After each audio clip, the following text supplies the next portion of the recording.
ជំរាបសួរចា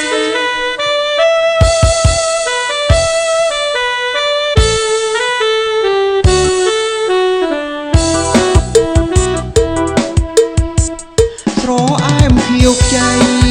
តាស្រីឈ្មោះអ្វីប្រលឹងឈ្មោះស្រីឡាំងបងសួរចង់ដឹងនឹងសូមជាគូវាសនាស្រីស្រស់ស្ពណ៌ខួចលួចចោលកន្ទុយនេត្រាបាញ់ព្រួញស្នេហាចំអោរាខ្ញុំឈ្មោះស្រីឡាំងជាផ្កាកំពុងក្រពងតាំងពីតូចដល់ធំនេះឈ្មោះខ្ញុំមិនដែរប្រាប់ញាតស្អប់ប្រុងសម័យស្គាល់ឈ្មោះចង់ស្គាល់ទាំងទៀតចង់គេមើលប្រងព្រៀតមិនសួរគេផងស្រអែមផល្លាល្អមុខល្អរៀងល្អខ្នងអៀនដល់ហើយជួបមុខគ្នាម្ដងបញ្ចូលសរសើរអូនស្រីស្រឡាញ់បងទេបងជាមេស្រុកភូមិថ្មីមេស្រុកកូនបីប្រពន្ធកាចណាស់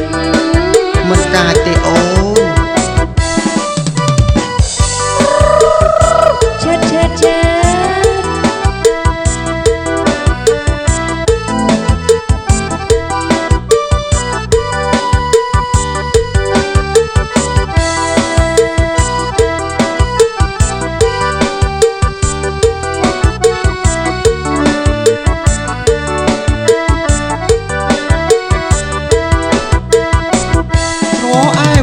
ខ្ចី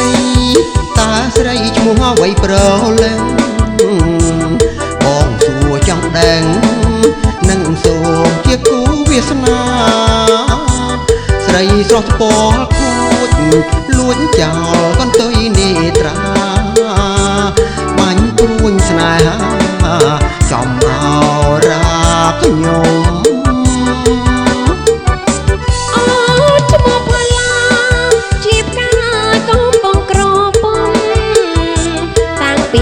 ដល់ធំនេះឈ្មោះខ្ញុំមិនដែរប្រាប់ញាតស្អប់ប្រុងសម័យស្គាល់ឈ្មោះចង់ស្គាល់ទាំងទៀតចង់គេឈរប្រងព្រៀតមិនសួរគេផង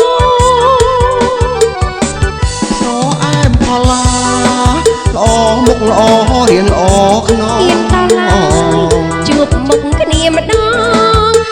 ចូលសរសើរអូនស្រីស្រឡាញ់បងទេបងជាមេស្រុកភូមិថ្មីមេស្រុកកូនបីស្រីក្មេ